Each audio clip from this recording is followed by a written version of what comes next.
नमस्कार दोस्तों, मैं कमलेन सिंह आपका स्वागत करता हूं हमारे YouTube channel B R study में, जिसमें हम एमपीपीएससी 2024 प्रीलिम्स से रिलेटेड टॉपिक्स पढ़ रहे हैं। इसमें आज हमारा नया टॉपिक है संविधान सभा। संविधान सभा में हम देखेंगे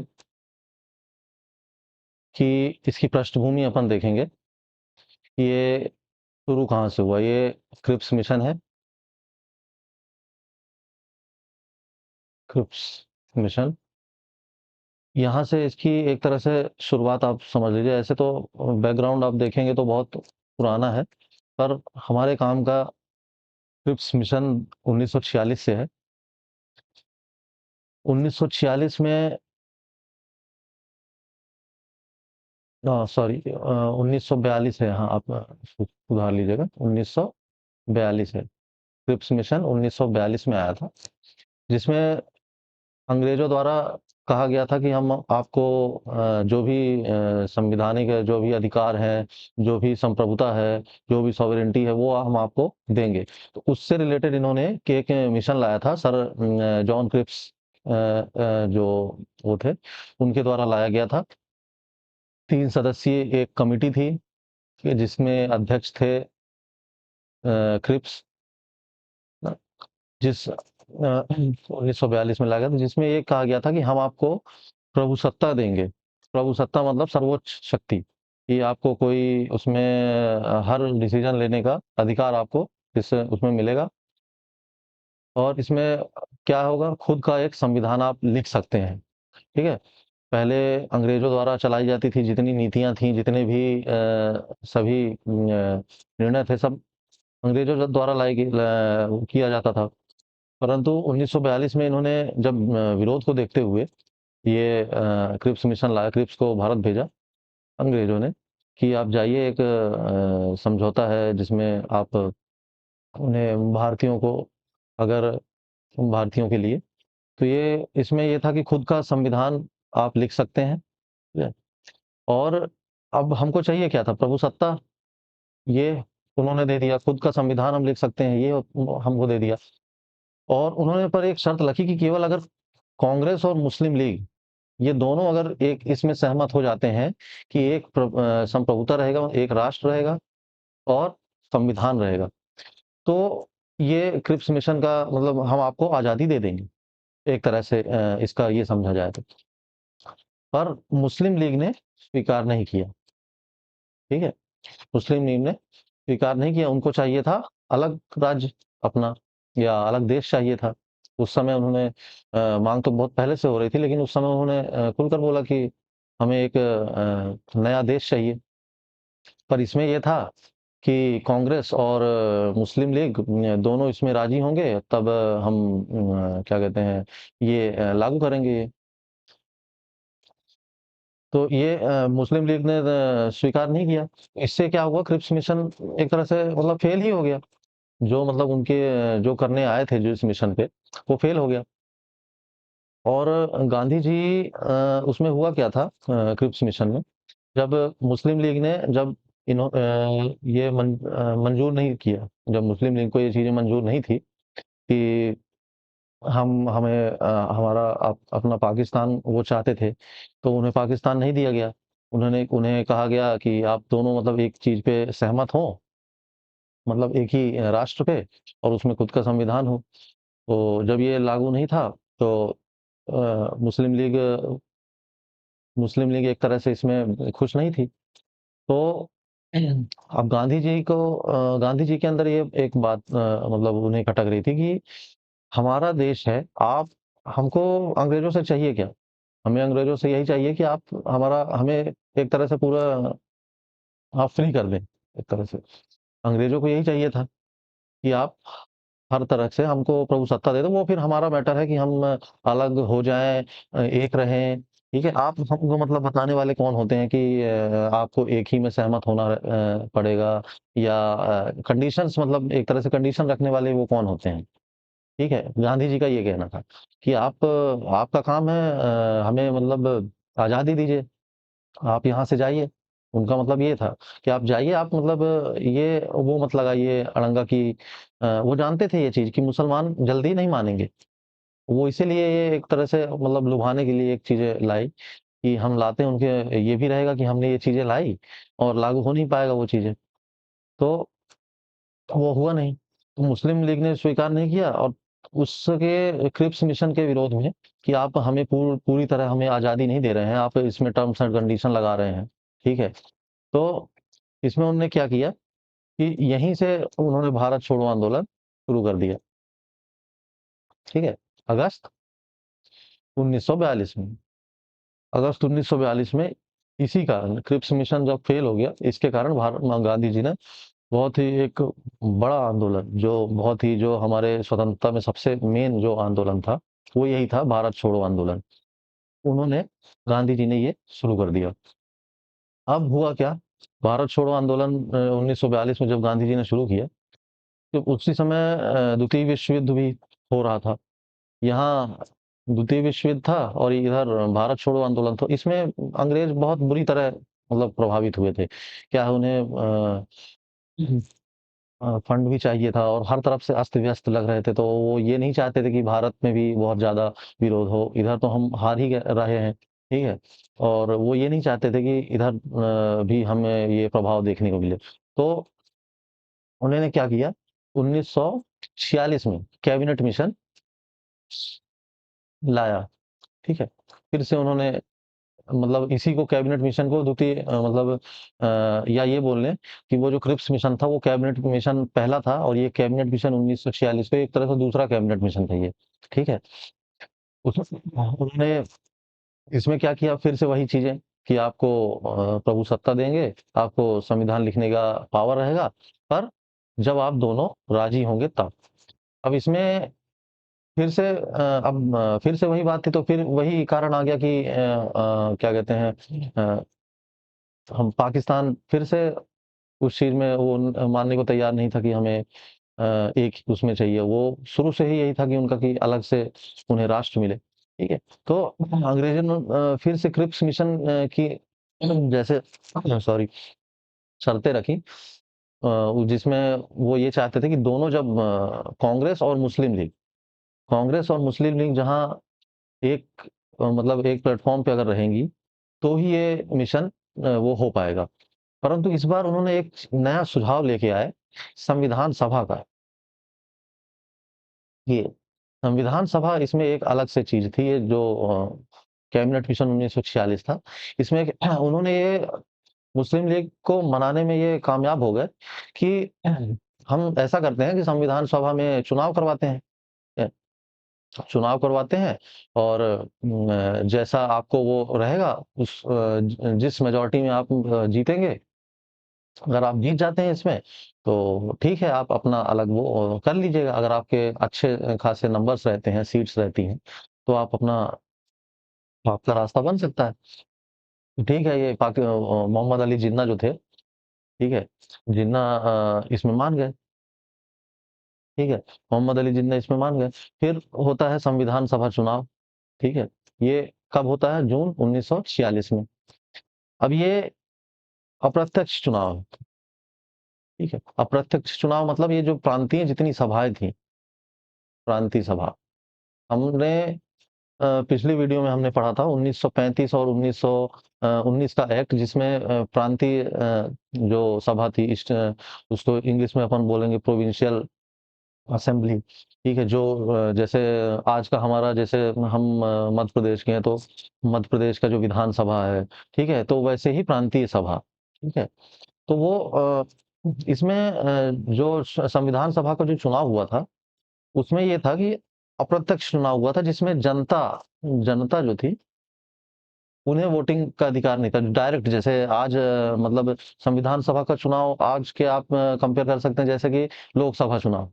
एक तरह से मान लीजिए जो सीधा केंद्र का जो चुनाव था। संविधान सभा का जो चुनाव था, वो एक तरह से आप मान लीजिए जैसे आज आपको कह दिया जाए कि लोकसभा का चुनाव है पर वो विधानसभा के जो सदस्य होंगे, उनके द्वारा चुना जाएगा, आपके द्वारा नहीं चुना जाएगा। आप केवल जो विधानसभा वालों को चुनिए और विधानसभा वाले लोकसभा वाले को चुनेंगे। यही थोड़ा एक मतलब पैटर्न था इस चीज़ में कि प्रांतीय सभा के जो सदस्य थे, वो चुनेंगे संविधान सभा।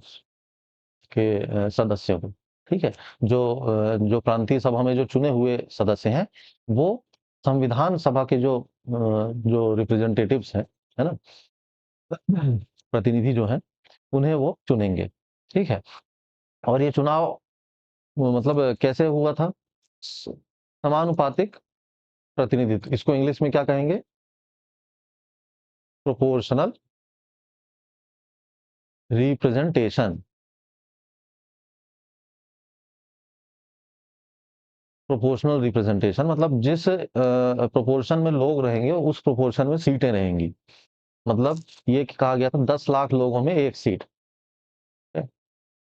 10 लाख की आबादी, वहाँ से उस समय आबादी कम होती थी, तो 10 लाख की आबादी में 1 सीट होती थी। ऐसे उन्होंने 389 सीट, ठीक है? 389 सीट्स हुई, जिसमें से 296 जो सीट थी, वो चुनाव द्वारा डायरेक्ट जो इलेक्शन थे तो वो सॉरी जो वही जो इनडायरेक्ट जो इलेक्शन थे, जो उसमें चुनाव होने थे, वो उससे चुने जाने हैं। और जो 93 सीट्स थी, वो रजवाड़े, प्रिंसली स्टेट्स, इंग्लिश में क्या बोलेंगे? Princely states. ठीक, जो प्रिंसली स्टेट्स थे, उनकी 93 सीटें और 296 सीट जो ब्रिटिश जो अंग्रेजों की जो प्रोविंशियल सीट थी, ठीक है? प्रांत, अंग्रेजों के जो प्रांत थे, वहां से ये चुन के आएंगे 296 रिप्रेजेंटेटिव्स, ठीक है? अब चुनाव के नतीजे आते हैं, इसमें 296 सीटें थी, ठीक है? 296 क्यों? क्योंकि जो 93 सीटें थी वो रजवाड़ों की थी, ठीक है? वो तो डायरेक्ट मनोनीत होना था उन्हें, ठीक है? डायरेक्ट नॉमिनेशन था, ठीक है? नॉमिनेट कौन करेगा? गवर्नर। सॉरी, वो प्रिंसली स्टेट्स, जो वहाँ के जो राजघराने थे, वो डायरेक्ट उनको नॉमिनेट करेंगे, मनोनीत करेंगे। 296 सीट में चुनाव हुआ, कांग्रेस के 208 सीटें मिली, मुस्लिम लीग को 73 सीटें मिली और अन्य को 15 सीटें मिली। अब 73 सीट जब मुस्लिम लीग को मिली, तब उन्हें ये समझ में आ गया था कि अब पाकिस्तान का सपना उनका लगभग पूरा नहीं हो पाएगा, क्योंकि इतनी कम सीटों में कहाँ से मतलब ऐसा वो अपना वो बनाएँगे, ठीक है? तो पाकिस्तान की जो उनकी डिमांड थी, वो उनको लगा कि अब ये हमारे उसमें पानी फिर गया है एक तरह से। तो जो उनका जो इरादा था कि 73 सीटें मिल जाएँगी, जो पहले जो सोच के वो चुनाव लड़े थे कि हम ज़्यादा से ज़्यादा सीटें जीतेंगे, तो हम एक तरह से बराबर में रहेंगे, तो हम अपना देश ले सकते हैं, तो अंग्रेज़ मान जाएँगे कि नहीं ठीक है, आपको आधी-आधी सीटें अगर जैसे उस रिप्रेजेंटेशन में, तो ठीक है, आप अपना वो देश बना सकते हो। क्यों? क्योंकि उनके पास मेजॉरिटी है, ठीक है? पर ऐसा हुआ नहीं। अब तो इसके उसमें क्या किया कि मुस्लिम लीग ने जो भी संविधान सभा जो चुनी गई थी, उसको बहिष्कार किया, ठीक है? अब वो ट्रेंड चला दिया उन्होंने, बॉयकॉट, ठीक है? उन्होंने ये सभा बॉयकॉट की, ठीक है? मुझे आए ही नहीं, कोई नहीं आया, सबने बहिष्कार किया जितने मुस्लिम लीगों के। तो प्रथम जो बैठक हुई थी 9 दिसंबर 1946, ये आपको बहुत महत्वपूर्ण डेट है कि संविधान सभा की पहली बैठक अगर आपसे कोई पूछता है, तो ये 1946 को संविधान की सबसे पहली बैठक हुई थी। अब 9 दिसंबर 1946 को पहली बैठक हुई थी, जिसमें केवल 211 सदस्य शामिल हुए थे, जिसमें मुस्लिम लीग नहीं शामिल हुआ था। उन्होंने पहले ही बहिष्कार कर दिया था कि नहीं, हम इसमें आएँगे ही नहीं, हमें नहीं आना है, ठीक है? 211 पहली बार में सदस्य थे। अब पहली जब बैठक हुई थी, उसमें सच्चिदानंद शर्मा, सच्चिदानंद सॉरी सिन्हा, ठीक है? सच्चिदानंद सिन्हा अस्थायी अध्यक्ष बने थे। उस समय कोई ऐसा वोटिंग से नहीं हुई थी, एक अस्थायी अध्यक्ष बने थे, ठीक है? सच्चिदानंद सिन्हा, जैसे जो स्पीकर आजकल ना प्रोटेम स्पीकर बोल दिया जाता है जो पहली उसमें, तो वैसे ही कुछ ऐसा फंडामेंटल था जिसमें अस्थायी अध्यक्ष सच्चिदानंद सिन्हा को बनाया गया, ठीक है? दूसरी बैठक 11 दिसंबर 1946 को हुई, ठीक है? ये भी याद रखिएगा कि दूसरी बैठक कब हुई?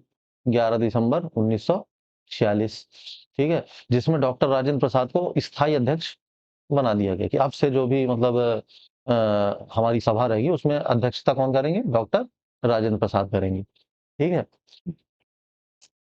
2 उपाध्यक्ष बने, जिसमें एच.सी. मुखर्जी और वी.टी. कृष्णमाचारी, ठीक है? 2 उपाध्यक्ष बने, ये बाद में बने थे, पर एक मैं आपको इन्फॉर्मेशन के लिए बता रहा हूँ कि उस समय उपाध्यक्ष ये बने थे, बाद में शायद 1948 में जहाँ तक मुझे याद है कि 1947 में, अक्टूबर 1947 में जहाँ तक है कि वी.टी. कृष्णमाचारी बने थे। ये आपसे बहुत ज़्यादा डेट नहीं पूछेगा कौन कब बना, लेकिन आपको ये याद रहना चाहिए कि उपाध्यक्ष कौन-कौन से थे हमारे संविधान सभा के। ये संविधान सभा हम देख रहे हैं कि पहला आपने क्या देखा कि पहली बैठक कब हुई? 9 दिसंबर को, ठीक है?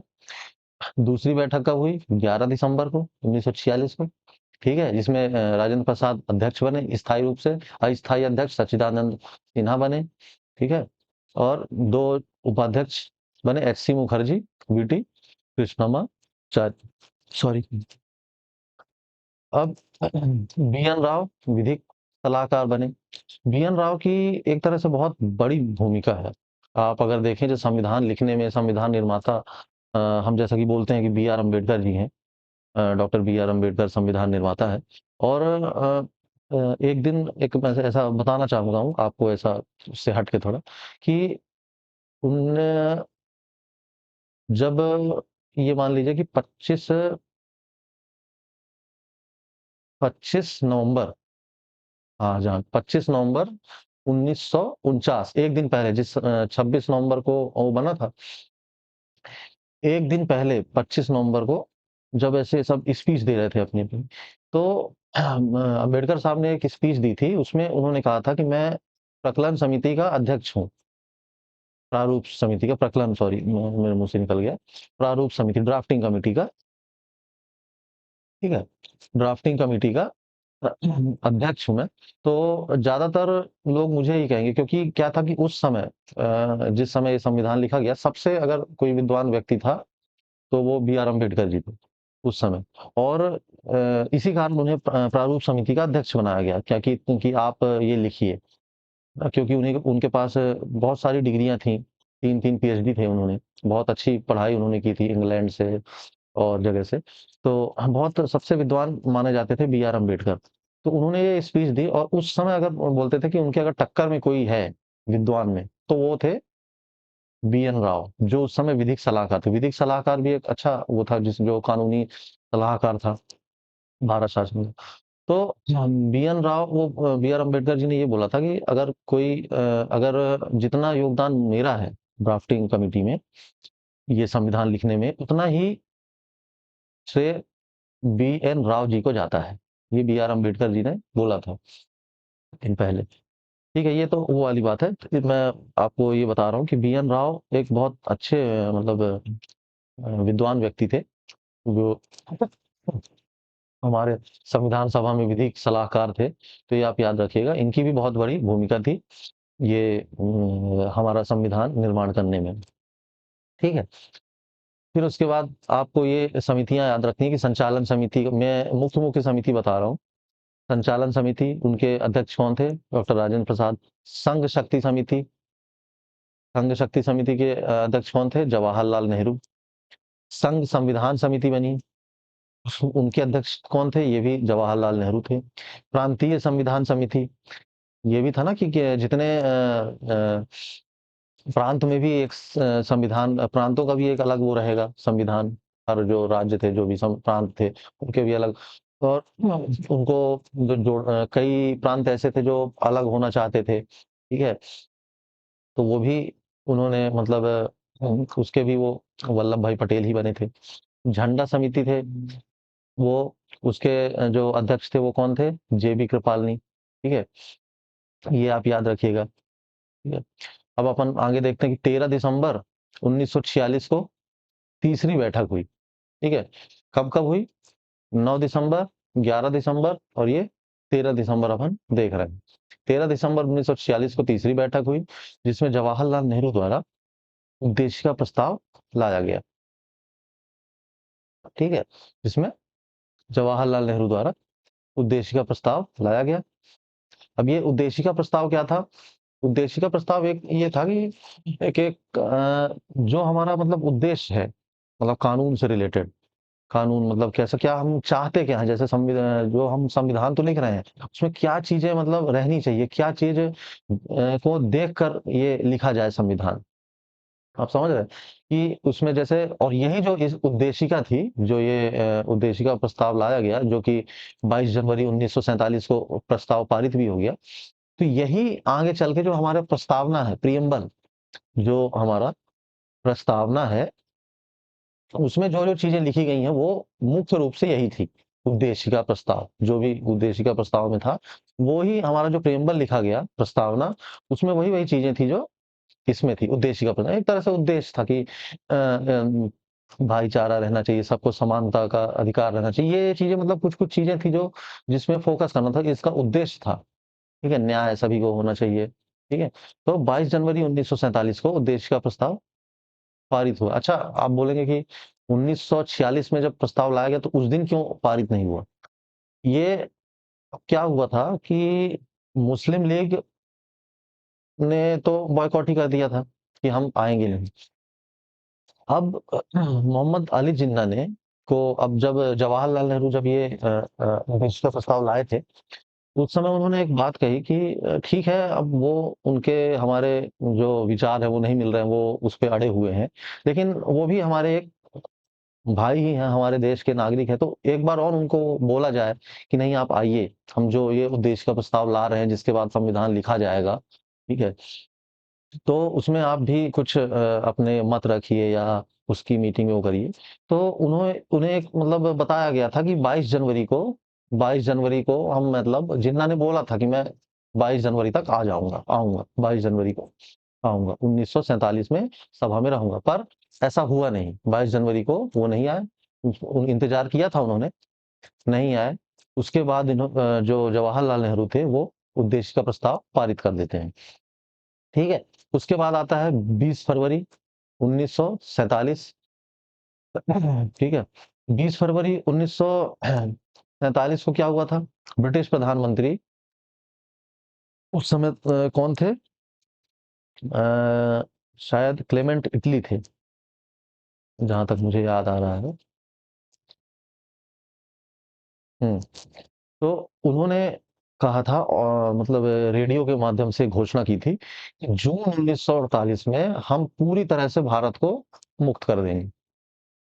जून 1948 तक पूरी तरह से अंग्रेजी हुकूमत जो है, वो यहाँ से चली जाएगी, भारत से। लास्ट ये एकदम डेडलाइन था कि उससे पहले भी मिल सकती है, लेकिन लास्ट क्या है, जून 1948 उन्होंने घोषणा कर दी थी। अब भारतीय क्या थे या जो भी हमारे जो कॉन्स्टिट्यूएंट असेंबली जो संविधान सभा के सदस्य थे, वो ये एकदम से अचानक उन्होंने बोला कि जून 1948 में हम वो हो जाए, तो उसके लिए वो रेडी नहीं थे। हम चाहते तो थे कि हम आज़ाद हो जाएँ, पर जैसे ही उन्होंने बोला कि ठीक है, अब तुम आज़ाद हो, तो एकदम से वो आ जाता है कि नहीं, अरे अभी तो कोई तैयारी नहीं हुई है, ठीक है? ना तो हमारा संविधान है, ना तो कोई पॉलिसी मेकिंग है, ठीक है? कोई ऐसी पॉलिसी नहीं बन रही है। तो कोई एकदम से और शासन चलाना है पूरा, तो इस चीज़ के लिए उन्होंने जब उनसे कहा तो उन्होंने लॉर्ड माउंटबेटन जो थे, उन्हें भारत भेजा, ठीक है? लॉर्ड माउंटबेटन को भारत भेजा, ठीक है? अब ये इन्होंने क्या किया, अपना प्लान लाया, ठीक है? मतलब मैं वो माउंटबेटन, अब ये जब प्लान लाया उन्होंने 3 जून 1947, ये डेट याद रखिएगा, ये माउंटबेटन प्लान की डेट है। इसको कई बार ऐसा 3rd जून प्लान भी बोलते हैं। माउंटबेटन जो प्लान है, इसको 3rd जून प्लान भी बोला जाता है। अगर आपसे ऐसा पूछेंगे तो घबराइएगा मत, ये यही है, लॉर्ड माउंटबेटन प्लान ही है, ठीक है? जिसमें इस योजना में ब्रिटेन ने क्या किया, आपको अगर उसमें पहली बार उन्होंने ये माना, इसमें स्वीकार किया कि अगर कोई भी राज्य है, कोई भी प्रांत है, जो भारत में रहना चाहे तो भारत में, पाकिस्तान में रहना चाहे तो पाकिस्तान में, या स्वतंत्र रहना चाहे तो स्वतंत्र। इसमें ये सहमति बनी और माउंटबेटन जो थे, वो अंततः मान गए कि ठीक है, भारत को अपना अलग दे दो, पाकिस्तान का अलग दे दो, और जो स्वतंत्र रहना चाहते हैं वो स्वतंत्र। कब? 3 जून 1947 को। ठीक है? इस दिन पाकिस्तान जो था, वो मतलब एक तरह से उनको लाइसेंस मिला कि अपना देश अलग बनाने का। कब? 9 जून 1947 को लॉर्ड माउंटबेटन प्लान के तहत पाकिस्तान को उसका अपना अलग देश बनाने का जो अधिकार था वो दिया गया। ये आप याद रखिएगा, 3 जून 1947 को माउंटबेटन प्लान के तहत। ठीक है? जो पाकिस्तान जो क्रिप्स मिशन में जिसने क्या कहते हैं, जो मुस्लिम लीग जो डिमांड कर रहे थे क्रिप्स मिशन में, उसमें नहीं हुआ। आपका ये जो कैबिनेट मिशन था उसमें उन्होंने ये नहीं माना, तो इसी जो लॉर्ड माउंटबेटन प्लान था इसमें ये मान गए, क्योंकि मानना ही था। बहुत विद्रोह भी हो रहा था, उन्हें कह भी दिया था कि जून 1948 तक हम कर देंगे, तो यही चाह रहा था, लास्ट चाह रहा था, तो उन्हें मंजूरी मिल गई पाकिस्तान को। और अगली डेट है 20 जुलाई 1947 को राष्ट्रीय ध्वज तिरंगा, जो ट्राई कलर जो हमारा है 3 रंग का, वो जो है पहली बार उसको स्वीकृत हुआ। ठीक है? फिर भारतीय स्वतंत्रता अधिनियम 1947। ठीक है? ये इसमें क्या था? अधिनियम लाया गया, इसमें क्या था? भारत से ब्रिटिश हुकूमत समाप्त हो गई। 15/8/1947 को स्वतंत्रता दिवस के रूप में स्वीकार किया गया। 15 अगस्त 1947 को हमें स्वतंत्रता दिवस मनाएंगे। ठीक है? भारत और पाकिस्तान 2 अलग देश बन गए। कौन से अधिनियम? भारत स्वतंत्रता अधिनियम 1947 के रूप में। वॉइस रॉय की जगह गवर्नर जनरल माउंटबेटन थे, और माउंटबेटन आप लोग सोचेंगे कि जब ब्रिटिश हुकूमत समाप्त हो गई तो ये लॉर्ड माउंटबेटन क्या है? तो जब तक राष्ट्रपति नहीं बना था, तब तक, जब तक अंतरिम सरकार थी, या जब तक संविधान नहीं बन रहा, तब तक के लिए लॉर्ड माउंटबेटन रहेंगे। ठीक है? जैसा ही कोई संविधान या वो बन जाता तो वो चले जाएंगे, ये उस एक्ट में लिखा गया था। ठीक है? ब्रिटिश हुकूमत पूरी तरह से समाप्त। अंतरिम संविधान जो था, भारत सरकार अधिनियम 1935, ये एक बहुत बहुत ज्यादा जरूरी चीज है कि अंतरिम संविधान अगर आपसे कोई पूछे, कई जगह आपको ये मिलेगा नहीं मिलेगा मुझे नहीं पता, लेकिन मैं आपको बता दूं कि ये जो अंतरिम संविधान था, जो अंतरिम संविधान क्या बोलते हैं जिसको, जब तक पूर्ण संविधान हमारा नहीं बना था, जो बी आर अम्बेडकर जी बना रहे थे संविधान, तो जब तक वो नहीं बना था, तब तक के लिए जो संविधान था वो हम किससे लेंगे? एज इट इज, भारत सरकार अधिनियम 1935। ये आप याद रखें, ये हमारा अंतरिम संविधान था। इसलिए एक छोटा संविधान इसे ही कहते हैं। जो संविधान की मतलब 70 से 80% चीजें जो हैं, 60 से 70% चीजें गवर्नमेंट ऑफ इंडिया एक्ट 1935 से ही लिया गया है। मैंने आपको पिछली वीडियो में बताया था। ठीक है? तो भारतीय शासन अधिनियम 1935, ठीक है, ये क्या था? हमारा अंतरिम संविधान था। ठीक है? जब तक कि संविधान नहीं है तब तक हम ये संविधान मानेंगे। ठीक है? 26 जनवरी नवंबर 1949 को संविधान बनकर तैयार, जिसमें 395 अनुच्छेद थे और 8 अनुसूचियां थी। ठीक है? 26 नवंबर 1949 को ये संविधान बन के तैयार हुआ। अच्छा, संविधान बन के तैयार हुआ तो पर लागू क्यों नहीं हुआ? लागू 26 जनवरी को ही क्यों हुआ? क्योंकि 26 जनवरी 1930 को जवाहरलाल नेहरू ने कहा था, राउंड टेबल कॉन्फ्रेंस, मुझे याद आ रहा है कि जब उन्होंने ऐसा कहा था कि 26 जनवरी 1930 ये डेट दी थी, तब हम पूर्ण स्वराज का जो मांग थी, पूर्ण स्वराज जी। ठीक है? आप अगर पुराने वीडियोस पढ़ेंगे इतिहास में या उसमें, हम ये संविधान पढ़ रहे हैं इसलिए बहुत ज्यादा डिटेल्स नहीं बता रहे हैं। ठीक है? जो जो आपके काम की चीजें संविधान सभा से रिलेटेड, वो चीजें बता रहे हैं। जब हम इतिहास पढ़ेंगे, आधुनिक इतिहास पढ़ेंगे, उसमें ये सब चीजें आएंगी। तो मैं ये बता दूं कि आपको छोटी सी, कि पूर्ण स्वराज का उन्होंने मांग की थी, और उन्होंने डेट कब रखी थी? 26 जनवरी 1930 को ऐसा घोषणा कर दिया था कि 26 जनवरी 1930 को हम मतलब अपना स्वतंत्रता मनाएंगे, हम उस दिन पूर्ण स्वराज हम मतलब घोषित करेंगे। इस डेट को उन्होंने इसीलिए चुना कि 26 जनवरी, क्योंकि वो वाली डेट थी, मतलब उन्होंने चाहा था, इसलिए उसी डेट को 26 जनवरी 1950 को संविधान उन्होंने लागू किया और उस दिन से हमारा संविधान लागू हो जाता है। ठीक है? आज के इस वीडियो में इतना ही।